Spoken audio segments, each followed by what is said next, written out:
Assalamu alaikum viewers. In this video we will study about law of mass action, equilibrium constant, units for equilibrium constant and importance of equilibrium constant.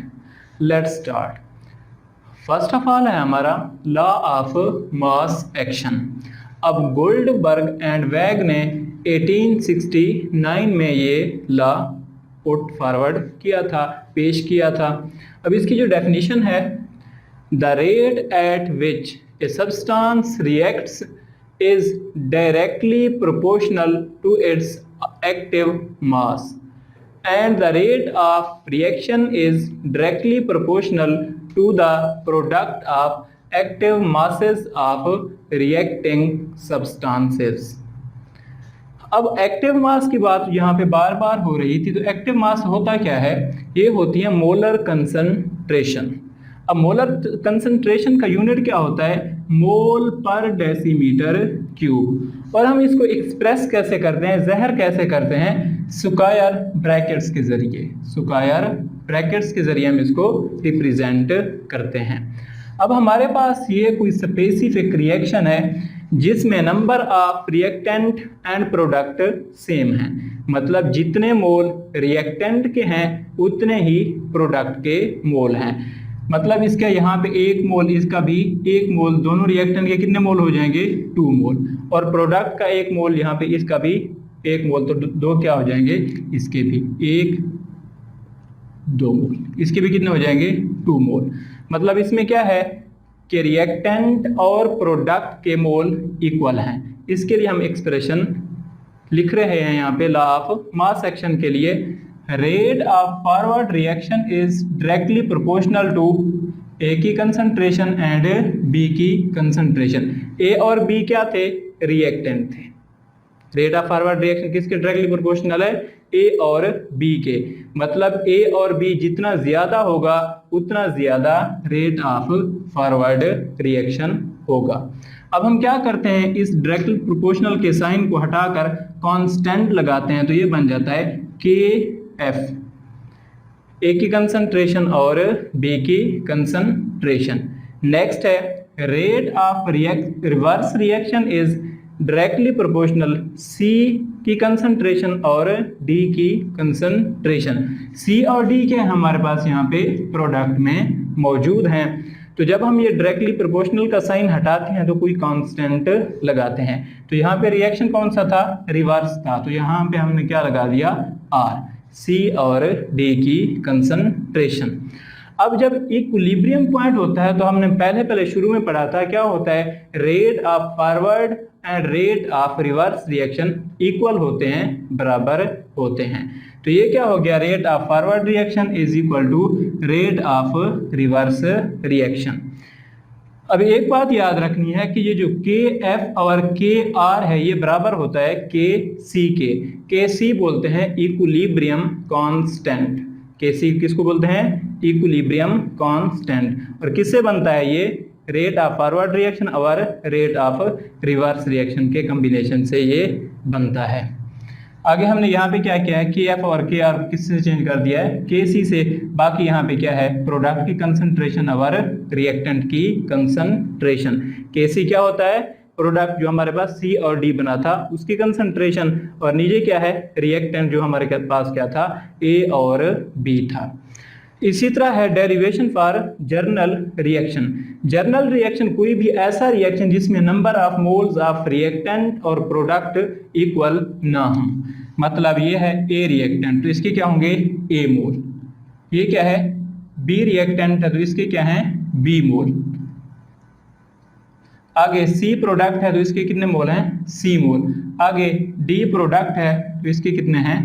D मोल हैं। जब हम इसका expression लिखेंगे तो बिल्कुल same ऐसे ही चलेगा जैसे हमने किसका पढ़ा था? स्पेसिफिक का।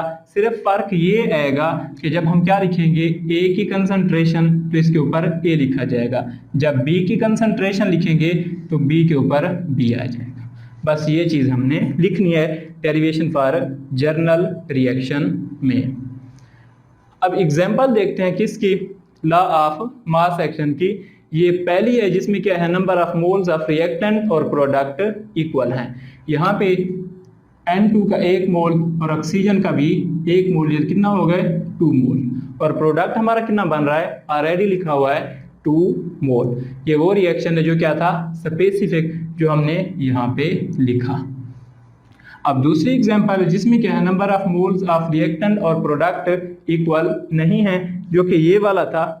उसके लिए एग्जांपल ये है, N2H2 इसके कितने हैं, 3 मोल हैं, और प्रोडक्ट हमारे पास क्या बन रहा है, 2 मोल प्रोडक्ट बन रहा है।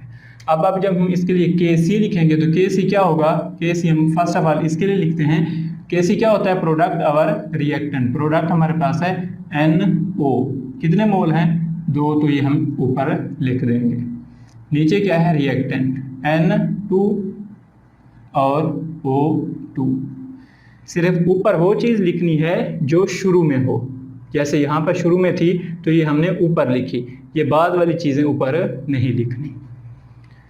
अब नेक्स्ट है इक्विलिब्रियम कांस्टेंट। इक्विलिब्रियम कांस्टेंट क्या होता है, ये रेशियो है। Equilibrium constant is a ratio किसके दरमियान, product of concentration of product raise to the power of coefficient divided by product of concentration of reactant raise to the power of coefficient.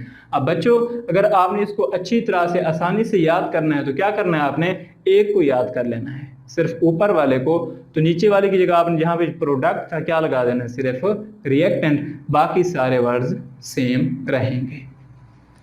अब है आगे यूनिट्स फॉर इक्विलिब्रियम कांस्टेंट। अब जब हम उसका unit निकालने के लिए 2 एग्जाम्पल ले रहे हैं, एक है H2I2, क्या बन रहा है, हाइड्रोजन आयोडाइड। Kc के लिए एक्सप्रेशन है प्रोडक्ट आवर रिएक्टेंट, प्रोडक्ट ये था, नीचे क्या है, रिएक्टेंट है।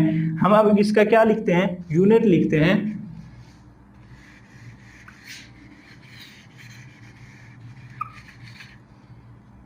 तो क्या होगा, Kc इज इक्वल टू, इसके लिए हम लिख रहे हैं तो इनका क्या होता था यूनिट, मोल पर डेसीमीटर क्यूब। यहाँ पे कितने हैं, ऊपर 2 हैं, तो हम ऊपर 2 लिख देते हैं। नीचे हाइड्रोजन के लिए मोल पर डेसीमीटर क्यूब, ये आ गया। अब आयोडीन के लिए मोल पर डेसीमीटर क्यूब, ऊपर कितने हैं, 2 हैं। जब हम ये 1 है और ये भी 1 है, दोनों को कंबाइन करेंगे तो कितने हो जाएंगे, 2 हो जाएंगे।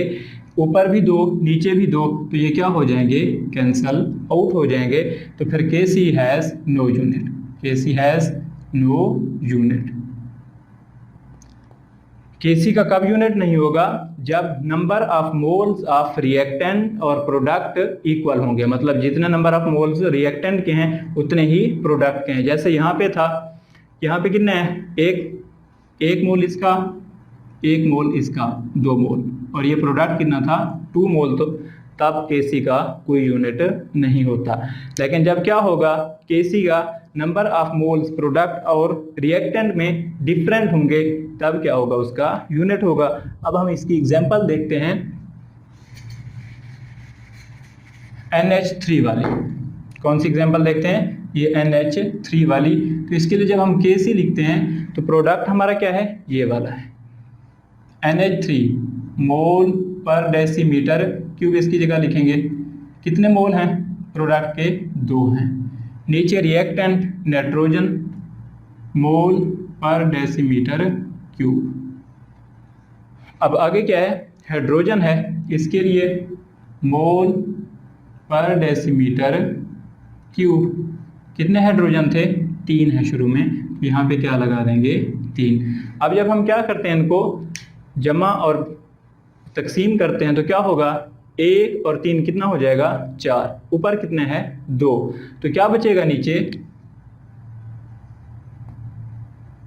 मोल पर डेसीमीटर क्यूब स्क्वायर, इसका 2 नीचे बच जाएगा। जब हम इसको ऊपर लेकर जाएंगे, ऊपर मतलब इस चीज़ को, तो क्या होगा, मोल जो है प्लस में था तो ये माइनस हो जाएगा, डेसीमीटर क्यूब किस में था, माइनस में, तो ये +6 हो जाएगा। नेक्स्ट है importance of equilibrium constant. Equilibrium constant की अहमियत। इक्विलिब्रियम कांस्टेंट दो कामों के लिए इस्तेमाल होता है। पहला जो है प्रिडिक्टिंग डायरेक्शन ऑफ रिएक्शन, आया कि जो रिएक्शन है वो फॉरवर्ड डायरेक्शन में जा रहा है या रिवर्स डायरेक्शन में जा रहा है, तो ये हमें क्या बताता है, के सी की वैल्यू बताती है। दूसरी एप्लीकेशन क्या है, predicting the extent of reaction. Extent मतलब कितनी हद तक रिएक्शन या कितना फास्ट रिएक्शन चल रहा है, ये भी हम किससे मालूम करते हैं, के सी से। अब predicting direction of reaction, direction का कैसे पता चलता है, हम क्या करते हैं जब दो रिएक्टेंट को आपस में कंबाइन कराते हैं तो हम कुछ वक्फे के बाद क्या करते हैं, उसके सैंपल को निकालते हैं और फिर देखते हैं कि इसमें हाइड्रोजन कितना मौजूद है, आयोडीन कितना मौजूद है और हाइड्रोजन आयोडाइड कितना मौजूद है। लेट्स सपोज हम एक एग्जांपल ले रहे हैं कि उसमें क्या था, हमने 5 मिनट के बाद क्या निकाला, एक सैंपल निकाला तो उसमें हाइड्रोजन कितना था 0.1, आयोडीन कितना था 0.2 और हाइड्रोजन आयोडाइड कितना बना हुआ था 0.4। तो इसके लिए Kc की वैल्यू जो थी वो 57 थी। अब हमने इसके लिए लिखा QC, इसको बोलते हैं रिएक्शन कोशेंट। रिएक्शन कोशेंट में क्या है, प्रोडक्ट की कंसंट्रेशन ऊपर और नीचे रिएक्टेंट की कंसंट्रेशन। तो जब हमने इनको क्या किया, हल किया, तो ये हमारे पास आंसर आया 8, जबकि Kc की वैल्यू कितना है 57। इसका मतलब है रिएक्शन अभी फॉरवर्ड में चल रहा है, आगे की तरफ जा रहा है। जब तक ये 57 तक नहीं पहुंचता तब तक इक्विलिब्रियम अटेन नहीं हो सकता। अब इसके लिए आसान सा हमने फार्मूले बनाए हुए हैं। जब QC की वैल्यू कम होगी किससे, KC से, मतलब KC यहाँ पे बड़ा नज़र आ रहा है, QC क्या है छोटा नज़र आ रहा है, तो रिएक्शन किस साइड पे जा रहा है, फॉरवर्ड में। जब क्या होगा, QC बड़ा होगा, KC छोटा होगा, रिएक्शन रिवर्स डायरेक्शन में आएगा। जब QC और KC बराबर होंगे तब क्या होगा, इक्विलिब्रियम पॉइंट होगा, मतलब रिएक्टेंट और प्रोडक्ट की कंसंट्रेशन सेम हो जाएगी। आगे है प्रिडिक्टिंग एक्सटेंट ऑफ रिएक्शन। ये किस पे डिपेंड करती है, extent of reaction depends upon the numerical value of equilibrium constant. Numerical value of equilibrium constant जब क्या हो, लार्ज हो, large numerical value of Kc। यहाँ पे एग्जांपल दी हुई है, जब हम कार्बन मोनोऑक्साइड को ऑक्सीजन के साथ रिएक्ट कराते हैं क्या बनता है, कार्बन डाइऑक्साइड। Kc की वैल्यू क्या है 2.2 मल्टीप्लाइड 10⁻22, मतलब 10 की ताकत 22, बहुत बड़ी वैल्यू है। तो इसका मतलब क्या है, large numerical value of Kc है। तो क्या होगा, इसमें बहुत सारा प्रोडक्ट होगा, रिएक्टेंट ना होने के बराबर होगा। अब आगे है small numerical value of Kc। जब Kc की न्यूमेरिकल वैल्यू कम होगी तब क्या होगा, ये हमारे पास एग्जांपल है, अमोनिया डिकम्पोज हो रही है नाइट्रोजन और हाइड्रोजन के अंदर। तो Kc की वैल्यू कितना आ रही है 3.0 मल्टीप्लाई 10⁻⁹, मतलब वैल्यू किस में है, नेगेटिव में है। अब यहाँ पे क्या होगा, सारा रिएक्टेंट होगा और प्रोडक्ट नेग्लिजिबल होगा, ना होने के बराबर, मतलब यहाँ पे क्या होगा, रिएक्टेंट प्रोडक्ट ना होने के बराबर। अब क्या है कि न्यूमेरिकल वैल्यू जो Kc की है, नेदर स्मॉल नॉर लार्ज, ना बड़ी है ना ही छोटी है, तब क्या होगा, इक्विलिब्रियम पॉइंट पे होगा रिएक्शन। एग्जांपल है N2O4 डिकम्पोज हो रहा है किसके अंदर, NO2 के अंदर। तो Kc की वैल्यू क्या आ रही है 0.211। तो ये रिएक्शन किसके ऊपर होगा, इक्विलिब्रियम के ऊपर। Thanks for watching. उम्मीद करता हूँ